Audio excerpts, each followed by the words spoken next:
Саламатсыздар ма оқушылар? Қазір біз Аяз би ертегісін өтіп жатырмыз. Аяз би ертегісі Мадан ханның уәзірлеріне тапсырма беруінен басталады. Хан шөптің жаманын, құстың жаманын және адамның жаманын тауып келуді бұйырады. Хан осы тапсырманы беру арқылы не білгісі келді екен деген сұрақ сіздерді мазалай ма? Осы жерде болжамды 3 жауапты қарастырайық. Біріншіден, хан өз уәзірлерінің ақылдылықтарын сынағысы келді дейік. Екіншіден, хан өзінің жауабымен уәзірлерінің жауабы сай келе ме, соны білгісі келді. Үшіншіден, хан бұл тапсырманы еріккеннен бере салды деген болжамды ұсынайық. Сонымен жер-жерді кезген уәзірлер шөптің жаманы шеңгел, құстың жаманы қырғауыл деп есептеп, соларды алып адамның жаманын таппай қиналады. Жолда үсті-басы өрім-өрім қой бағып жүрген келіссіз адамға кезігеді. Ол іздеп жүрген жаманың мен боламын деп уәзірлерге ілеседі. Жаңағы жаман шөптің жаманы қарақоға, құстың жаманы сауысқан деп уәзірлердің бастапқы таңдауын өзгертеді. Себебін хан алдында айтпақшы болады. Осы тұста оқырманды тағы бір сұрақ мазалайды. Неге жаман өз таңдауын уәзірлерге айта салмады? Неге хан алдында сөйлегісі келді екен? Хан алдына келіп, тапсырманың орындалуымен таныстырған соң, хан шөптің жаманы шеңгел, құстың жаманы қырғауыл еді демей ме? Сонда уәзірлер шыр ете қалады.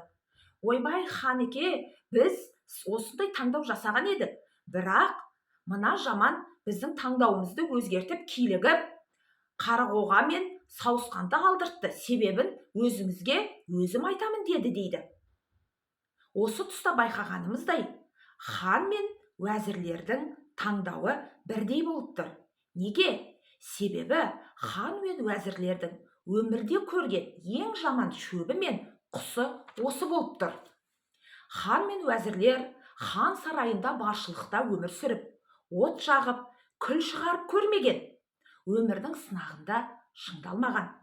Шеңгелді астындағы жылқылары жемеген соң, тікенектері үстіндегі киімдерін жыртқан соң жаман деп есептеп отыр. Ал оның керемет отын екендігінен бейхабар. Құсқа да қатысты. Қырғауылды тек түріне қарап, сырт бітімінің ұсқынсыздығына бола жаман деп есептеп отыр. Ал оның етінің адал екендігінен, ашқа тамақ екендігінен өздері қазғарта, жалжая жеп отырғаннан кейін бейхабар. Ал жаман шеңгелдің керемет отын екенін жылымбақ болып жаққан кезде түсінген. Ал қырғауылды өзі атып, адал етін қорек етіп жүргендіктен жаман деуге әрине қимайды. Жаманның өмірлік тәжірибесінен түйгені бойынша ештемеге пайдасы жоқ шөп қарақоға не отын боп жана білмейді, не мал жемейді, және ең ұнамсыз құс сауысқан, не қорек ретінде жей алмайсың, не құс болып бір-бірімен шиқылдап, шат-шадыман болып жатқаны жоқ. Енді жаман осы түйгенін хан алдында неге айтқысы келді екен? Себебі ханның алдына екінің бірі бара бермейді. Қазір президенттің алдына бару қандай мәртебе болса, сол кезде де ханның алдына бару сондай мәртебе болатын. Екіншіден, хан тапсырмасы оңай тапсырма емес. Жаманды табу бар да, ол жаманның жаман екенін дәлелдеу бар. Осы тұрғыда жаман ханды данышпан деп ойлап, онымен оралымды ой өрбіткісі келді.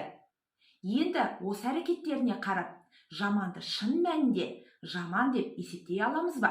Қалай ойлайсыздар?